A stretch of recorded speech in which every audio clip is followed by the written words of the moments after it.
Passaram-se mais de 60 anos desde que Ginny é um Gênio estreou pela primeira vez, mas poucos ouviram falar sobre o que realmente acontecia por trás daquela garrafa roxa em Cocoa Beach.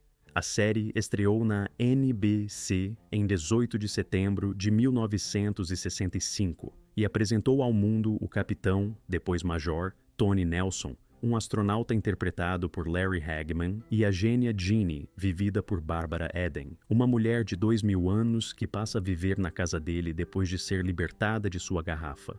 Ao lado deles estavam o melhor amigo atrapalhado, o Major Roger Healey, interpretado por Bill Daly, e o eternamente desconfiado Dr. Alfred Bellows, vivido por Hayden Rourke, o psiquiatra da NASA que passou 5 temporadas inteiras tentando provar que Tony Nelson estava enlouquecendo.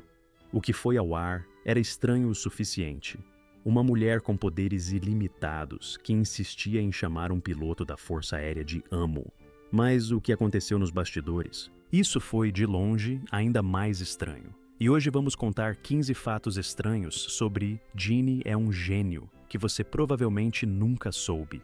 E fique até o número 1, porque o astronauta mais educado da NBC tinha nos bastidores um lado nada educado. E a atriz que interpretou Ginny contou tudo isso, décadas depois, sem papas na língua. A série ainda concorreu 2 vezes ao Globo de Ouro na categoria de melhor atriz para Barbara Eden. E mesmo décadas depois de sair do ar, continua rendendo bonecas, produtos licenciados e homenagens em eventos de nostalgia pop pelo mundo todo. Mas antes de começar, não esqueça de deixar o like, se inscrever no canal e ativar o sininho.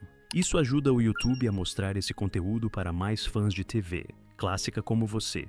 Agora, vamos abrir essa garrafa. Número 15. A garrafa mágica de Ginny era, na verdade, uma garrafa de whisky. Aquele objeto entalhado, coberto de motivos do Oriente Médio, com uma base arredondada e uma tampa toda ornamentada, parecia ter vindo direto de um conto das Mil e Uma Noites. Não veio. A garrafa original usada nas gravações era, na realidade, uma garrafa comemorativa de Natal de 1964 da destilaria de whisky Jim Beam, repintada com uma base roxa e detalhes dourados para parecer algo místico. Segundo diferentes relatos de bastidores, foi o diretor da série, Jenny Nelson, ou o diretor de arte da produção, quem avistou o formato incomum da garrafa em uma vitrine de loja de bebidas e percebeu, na hora, que aquilo era exatamente o que precisavam para o objeto mais importante da série. Comprar uma garrafa de bebida no comércio e pintar por cima acabou sendo infinitamente mais barato do que encomendar uma peça personalizada, e ninguém no público jamais suspeitou da origem nada mágica daquele artefato milenar. Anos depois, uma dessas garrafas originais foi doada por Barbara Eden e hoje faz parte do acervo do Museu Nacional de História Americana do Smithsonian, em Washington. A gênia mais famosa da televisão viveu durante 5 temporadas dentro de uma garrafa de uísque de festas de fim de ano. E ninguém percebeu.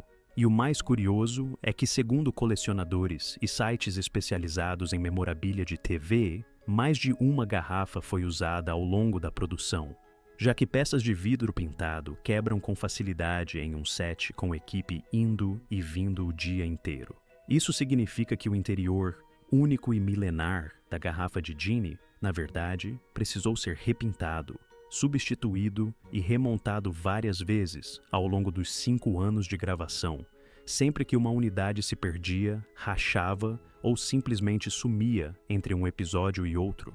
Um objeto pensado para parecer eterno e mágico era, na prática, tão descartável quanto qualquer outro item de decoração de estúdio. Número 14. O nome da série veio de uma canção de 1854 e Ginny nem tinha o cabelo certo para merecê-lo. O título, I Dream of Jeannie, foi inspirado na canção Jeannie with the Light Brown Hair, escrita pelo compositor americano Stephen Foster, em 1854, cujo primeiro verso diz, em tradução livre, algo como Eu sonho com Ginny de cabelos castanho claros. Só que existia um pequeno problema de originalidade. A canção de Foster escrevia o nome com apenas um N, Ginny. Para evitar confusão com a canção, com um filme musical de 1952 baseado na vida de Foster, que já usava esse título, e possivelmente com outras produções que citavam a mesma referência, os criadores simplesmente acrescentaram uma segunda letra, N, transformando Jeannie em Jeannie. E aqui está a parte mais irônica de tudo isso. A canção original descreve uma mulher de cabelos castanho claros. Barbara Eden, a atriz escalada para viver Jeannie, é loira. A série pegou emprestado o nome de uma música sobre uma mulher completamente diferente da personagem que ela batizou, e ainda por cima, inventou uma letra que não existia no original. Ninguém no público parou para reclamar. Afinal, quem ia discutir com uma mulher que sai de uma garrafa e concede desejos? E vale lembrar que essa não foi a primeira vez que a canção de Foster emprestou seu nome para outra produção.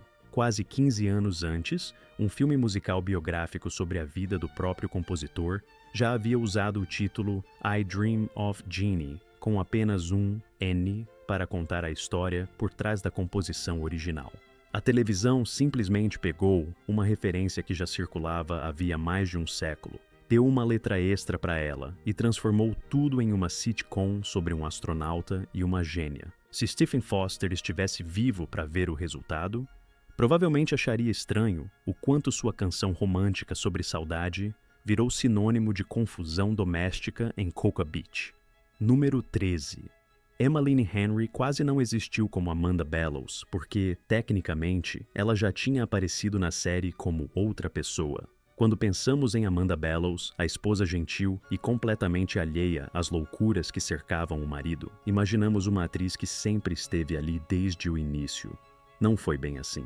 Emmeline Henry apareceu pela primeira vez em Jeannie é um Gênio, ainda na primeira temporada, na série em preto e branco, interpretando uma personagem completamente diferente. Myrt, a assistente de um mágico, em um episódio avulso chamado Is There an Extra Jeannie in the House?, que o Major Healy chega a confundir com uma prima de Jeannie. Foi só na segunda temporada, quase um ano depois, que Henry voltou ao set para fazer o teste que a transformaria em Amanda Bellows, a esposa do Dr. Bellows, um papel que ela interpretaria em mais de 30 episódios até o final da série, em 1970. Segundo o próprio criador da série, Sidney Sheldon, Henry foi trazida por um diretor de elenco simplesmente para conhecê-lo, fez um teste de tela ali mesmo e conquistou o papel praticamente na hora. A mulher que passaria 5 temporadas perguntando "Alfred, onde você estava?", começou sua história dentro da série como uma coadjuvante qualquer, que nem sequer tinha certeza se voltaria à tela novamente. Número 12. O visual mais icônico da televisão dos anos 60 foi ideia da própria atriz. O figurino cor-de-rosa de Jeannie, com o colete justo, a calça bufante e o turbante, tornou-se um dos looks mais reconhecíveis da história da TV americana. O que poucas pessoas sabem é que boa parte desse visual não veio do departamento de figurino, e sim da própria Barbara Eden. Segundo relatos da atriz e de sites especializados em bastidores da série, foi ela quem sugeriu que o traje de Jeannie fosse rosa e que a garrafa onde ela morava tivesse detalhes em roxo. E não parou por aí. Décadas depois, Eden revelou que o icônico gesto mágico de Jeannie, cruzar os braços, balançar a cabeça e piscar os olhos para fazer a mágica acontecer, foi uma criação do primeiro diretor da série, Jenny Nelson, que também trabalhava como coreógrafo e dançarino profissional. Ele ensinou a Eden o movimento como se fosse um passo de dança, e a cena ficou pronta em questão de minutos. Ou seja, boa parte da estética que definiu a personagem mais famosa da NBC nos anos 60 não veio de um estúdio de design, veio de uma atriz com bom gosto e de um coreógrafo aproveitando o próprio talento. Número 11. Os censores da NBC escreveram um memorando de 18 páginas só para impedir que os dois protagonistas se tocassem. Antes mesmo da primeira cena ser filmada, o Departamento de Padrões e Práticas da NBC já estava em polvorosa com o conceito da série. Uma linda gênia de 2000 anos, em um figurino revelador, morando na casa de um homem solteiro, chamando-o de Amo o tempo todo. Segundo relatos publicados sobre os bastidores da produção, a emissora chegou a produzir um memorando de 18 páginas cheio de restrições, incluindo a proibição explícita de qualquer contato físico entre Ginny e o Major Nelson. Nada de mãos dadas, nada de abraços, nada que sugerisse intimidade além do olhar. Anos depois, a própria Barbara Eden declarou publicamente que, se Ginny é um gênio fosse proposta hoje, o verdadeiro obstáculo não seria a roupa, e sim a palavra amo, repetida à exaustão em praticamente todos os episódios. Curiosamente, a atriz sempre discordou da leitura mais óbvia dessa palavra. Para ela, Ginny nunca foi uma serva de verdade. Era ela quem controlava a relação o tempo todo, só fingia que não. Os censores dos anos 60 estavam tão preocupados com um toque de mão que nem imaginaram que o verdadeiro poder da casa sempre esteve do lado errado da garrafa. Esse mesmo memorando também tratava de detalhes do figurino. A primeira proposta de roupa para Ginny incluía uma espécie de jaqueta bolero curta, um cinto ao estilo de dançarina oriental e calças bem soltas, um visual considerado ousado demais, até mesmo para os padrões relativamente flexíveis de uma comédia fantástica. Os executivos exigiram que as calças fossem forradas para disfarçar a silhueta das pernas e vetaram qualquer decote mais generoso na parte de cima. O resultado final, engraçado o bastante, ainda seria considerado provocador para a época, o que só mostra o quanto a NBC estava disposta a brigar por centímetros de tecido em nome da decência da grade de programação. Número 10. O umbigo de Ginny se tornou, sem exagero, uma polêmica nacional. Esse é provavelmente o fato mais famoso e também o mais mal contado de toda a história da série. Ao contrário do mito popular de que a NBC obrigava Barbara Eden a usar algum tipo de disfarce físico sobre o umbigo, a verdade é um pouco mais simples e, ao mesmo tempo, mais reveladora sobre a época. O figurino de Ginny tinha calças de cintura alta, criadas justamente para cobrir o umbigo da atriz, seguindo os padrões de decência daquele período. Só que, com o tempo, um jornalista da revista Hollywood Reporter percebeu que o umbigo de Eden nunca aparecia na tela e resolveu perguntar diretamente a ela sobre isso, em tom de brincadeira. Ela respondeu, também brincando, que cobraria por uma espiadinha. A história vazou, outros veículos pegaram carona e o assunto virou piada nacional, a ponto do programa de humor Laugh In, da própria NBC, cogitar fazer uma cena revelando o umbigo banido ao vivo. Diante da repercussão, a emissora formalizou a regra que, até ali, era mais um acaso de figurino do que uma proibição oficial. Durante as 5 temporadas, o ângulo de câmera e o corte das roupas garantiram que aquele centímetro de pele nunca aparecesse por completo. Décadas depois, já com mais de 90 anos, Barbara Eden ainda faz piada sobre o assunto, dizendo que, entre todas as partes bonitas do corpo pelas quais uma atriz poderia ser lembrada, ela ficou famosa pelo umbigo.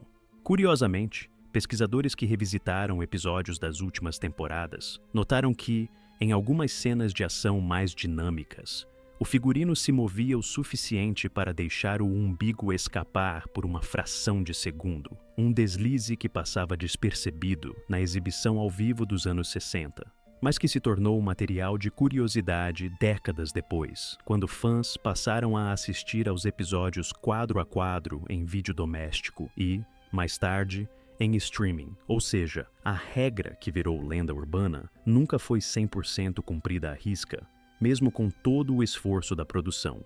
Uma pausa rápida. Se você está gostando desse mergulho nos bastidores de Cocoa Beach, deixa o like agora. Isso mostra para o YouTube que ainda existe gente disposta a assistir uma gênia de 2000 anos confundir a vida de um astronauta da NASA. E já que você está por aqui, se inscreve no canal e deixa nos comentários qual desses fatos mais te surpreendeu até agora, combinado? Então, bora voltar para dentro da garrafa. Número 9. Ginny tinha uma irmã gêmea má, e as duas eram interpretadas pela mesma atriz. Um dos recursos mais usados e mais divertidos da série era colocar Ginny contra sua própria irmã gêmea perversa. Uma versão mais manipuladora e mais interessada em causar confusão do que em ajudar Tony Nelson. E quem interpretava essa irmã? A própria Barbara Eden, em cena dupla, usando truques de edição.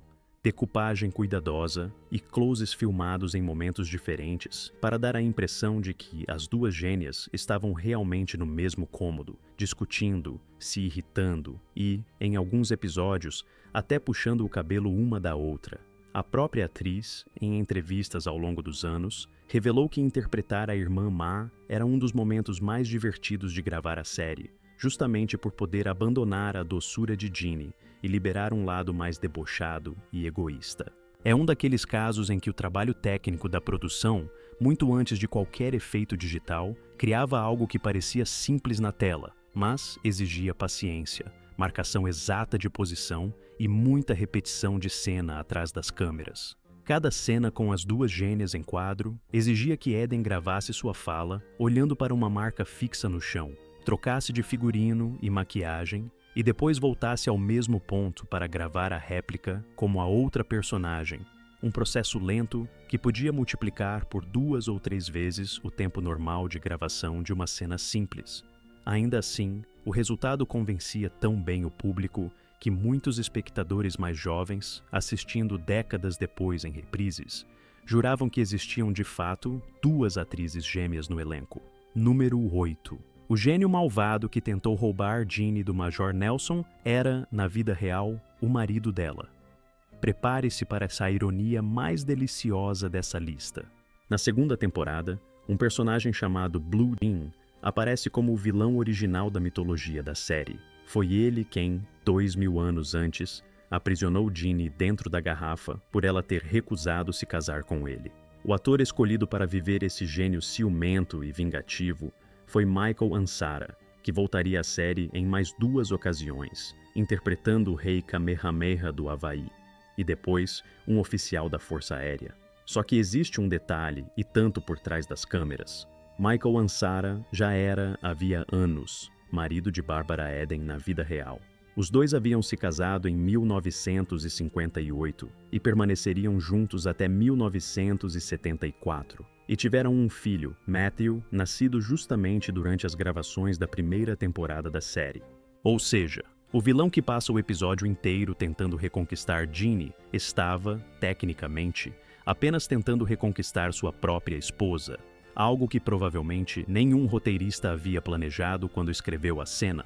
Ansara, que também ficaria conhecido por interpretar o Klingon Kang na franquia Star Trek ao longo de décadas, chegou até a dirigir um dos últimos episódios da série, One Genie Beats Four of a Kind, na 5ª e última temporada, quando seu casamento com Eden já estava perto do fim. Os dois se divorciariam oficialmente em 1974, alguns anos depois do término da série, mas mantiveram contato ao longo da vida por causa do filho que tiveram juntos, Matthew, nascido em agosto de 1965, poucos dias antes da estreia da própria série, que colocaria os dois lado a lado, na frente das câmeras. Número 7.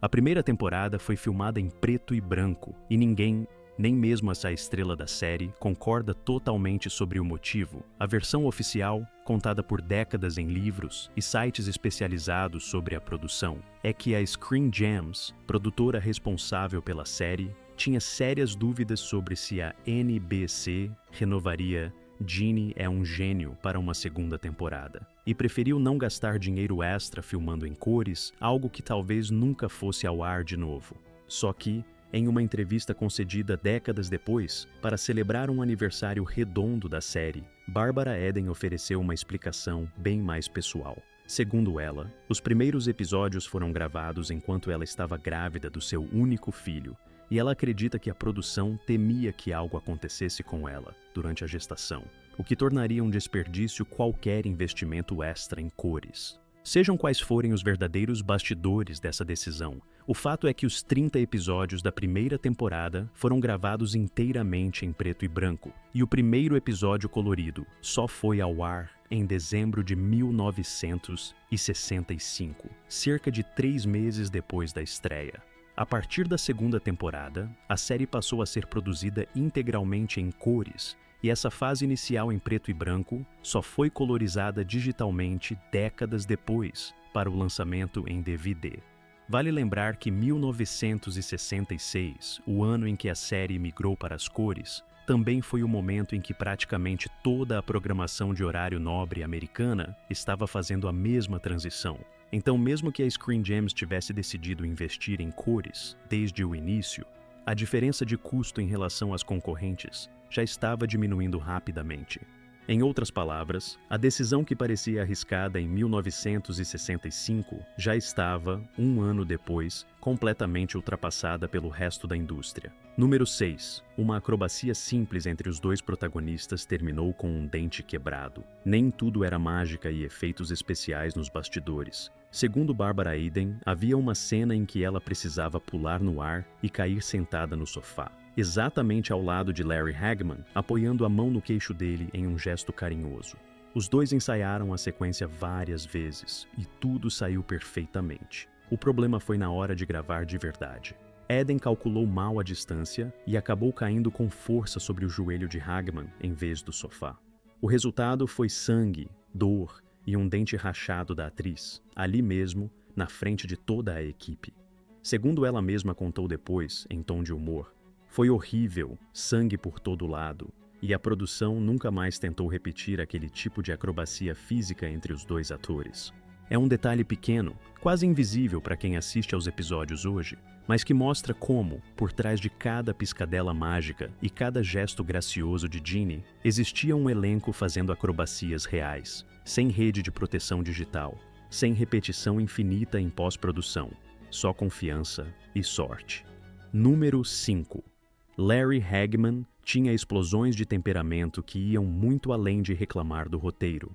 Aqui está um fato que a própria Barbara Eden só revelou décadas depois, em seu livro de memórias Ginny Out of the Bottle, lançado em 2011.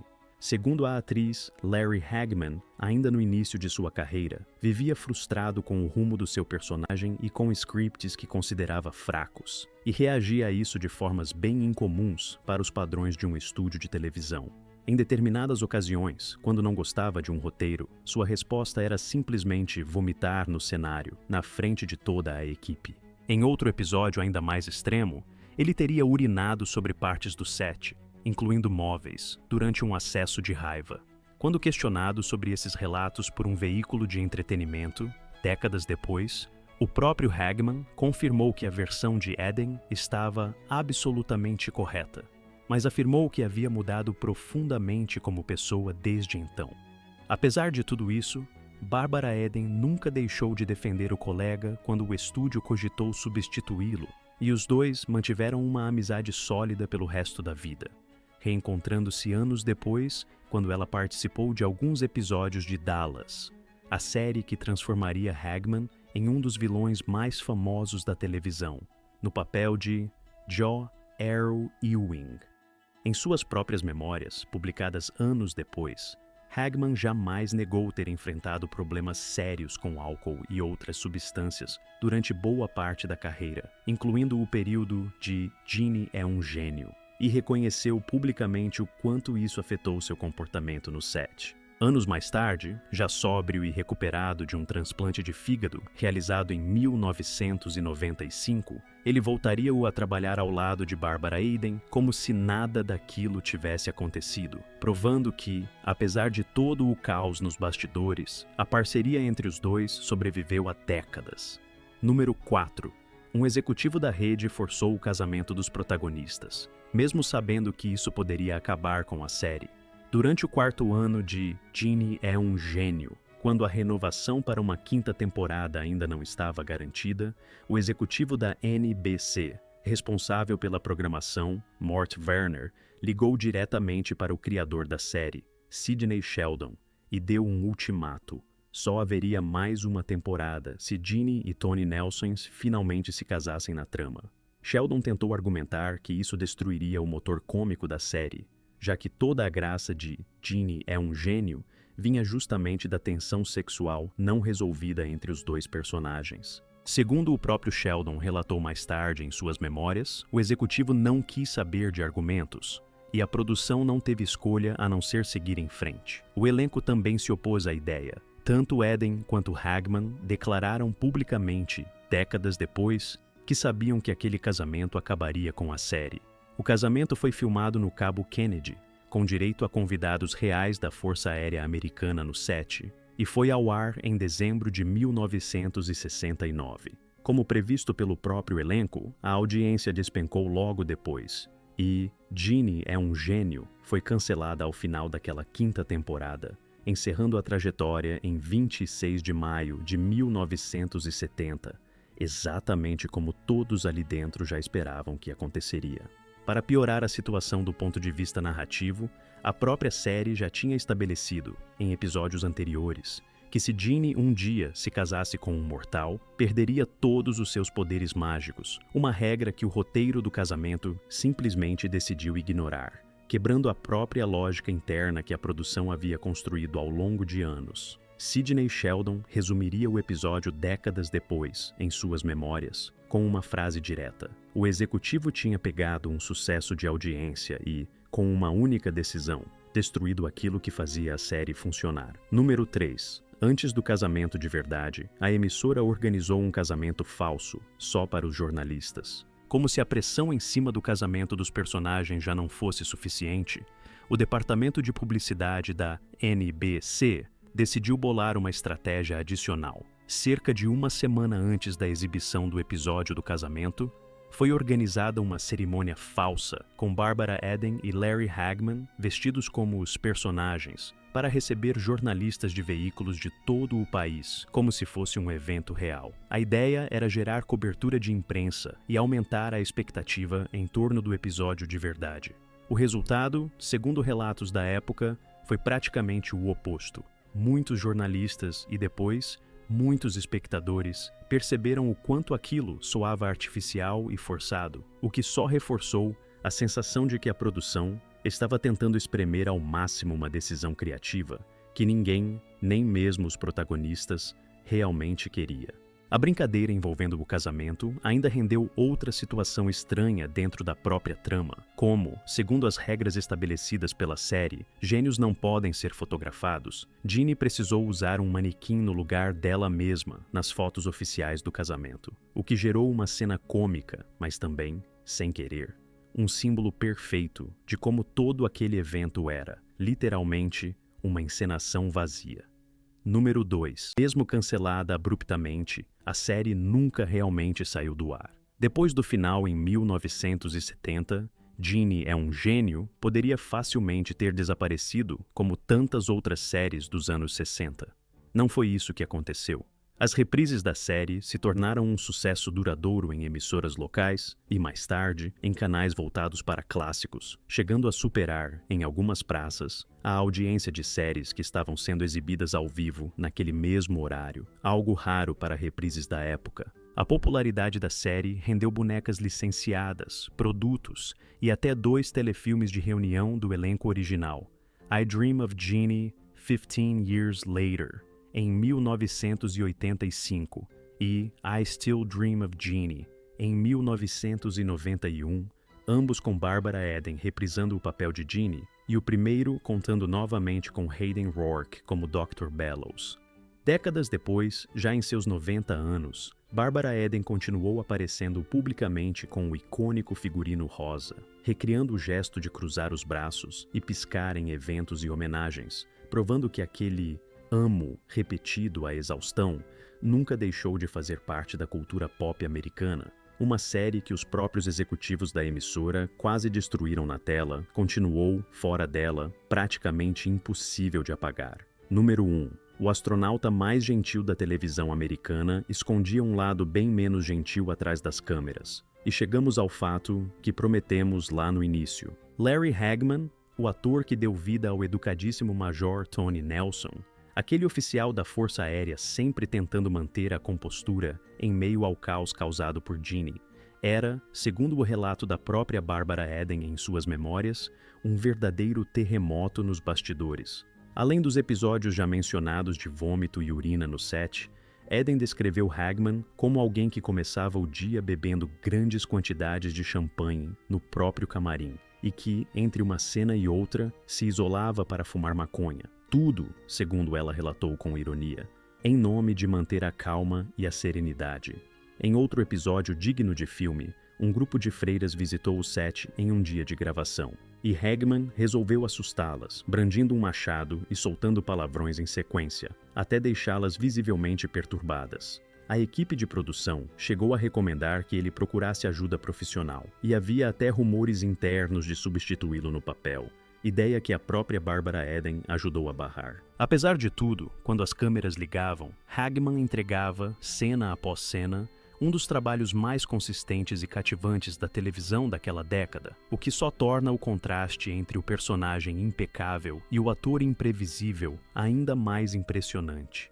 Anos mais tarde, já mundialmente famoso como o vilão J. R. Ewing em Dallas, Hagman reconheceu publicamente seus próprios excessos daquela época e reatou uma amizade duradoura com a mulher, que, décadas antes, dividiu com ele uma garrafa, um sofá e, aparentemente, uma paciência de aço. E aqui está o detalhe que fecha essa história com chave de ouro. Nenhum desses episódios impediu Larry Hagman de se tornar, décadas depois, um dos atores mais queridos e respeitados de sua geração, o que só reforça como os bastidores de uma sitcom família dos anos 60 podiam esconder histórias que jamais passariam pelos próprios censores, que tanto se preocupavam com um toque de mão entre os protagonistas. Antes de fecharmos essa garrafa de vez, um bônus que talvez você não esperava. Nem todo o grande nome dessa série ficou no centro dos holofotes. Hayden Rourke, o ator por trás do Dr. Bellows, o psiquiatra da NASA que passou a série inteira, tentando provar que Tony Nelson estava perdendo o juízo, já era um veterano de mais de 70 peças na Broadway e havia servido no exército americano durante a Segunda Guerra Mundial, período em que estreou nos cinemas justamente através de uma produção militar de entretenimento, This is the Army. Antes de virar rosto conhecido da TV, ele já tinha atuado em filmes como Um Americano em Paris, ao lado de Gene Kelly, e Conversa de Travesseiro, com Rock Hudson e Doris Day. Segundo a própria Barbara Eden relatou anos depois, Rourke era considerado, nos bastidores, uma espécie de pai gentil do elenco, sempre ajudando a manter o clima leve durante os momentos mais turbulentos das gravações, inclusive nos dias difíceis provocados pelas explosões de Hagman. Rourke interpretou o Dr. Bellows em todos os 139 episódios da série e ainda voltou ao papel no telefilme de reunião de 1985, um ano antes de falecer, em 1987. Um coadjuvante que, sem alarde, sustentou boa parte do equilíbrio cômico da série do início ao fim. Vale lembrar também o General Peterson, vivido pelo veterano Barton McElane em 35 episódios das 4 primeiras temporadas, sempre pronto a repreender o Dr. Bellows por insistir que havia algo estranho acontecendo com seu melhor astronauta. E não podemos esquecer de Bill Daly, o intérprete do Major Roger Healey, que anos depois voltaria a fazer par com um protagonista confuso em outra sitcom clássica, The Bob Newhart Show, provando que o talento para o desespero cômico ao lado de protagonistas atrapalhados era, de fato, uma especialidade sua. E aí está, pessoal, 15 fatos estranhos e maravilhosos sobre Gene é um gênio, mais um bônus que talvez você não conhecesse. Conta aqui nos comentários qual desses fatos mais te surpreendeu. E não esquece de deixar o like, se inscrever no canal e ativar o sininho para não perder os próximos vídeos sobre os bastidores da TV clássica. Até a próxima!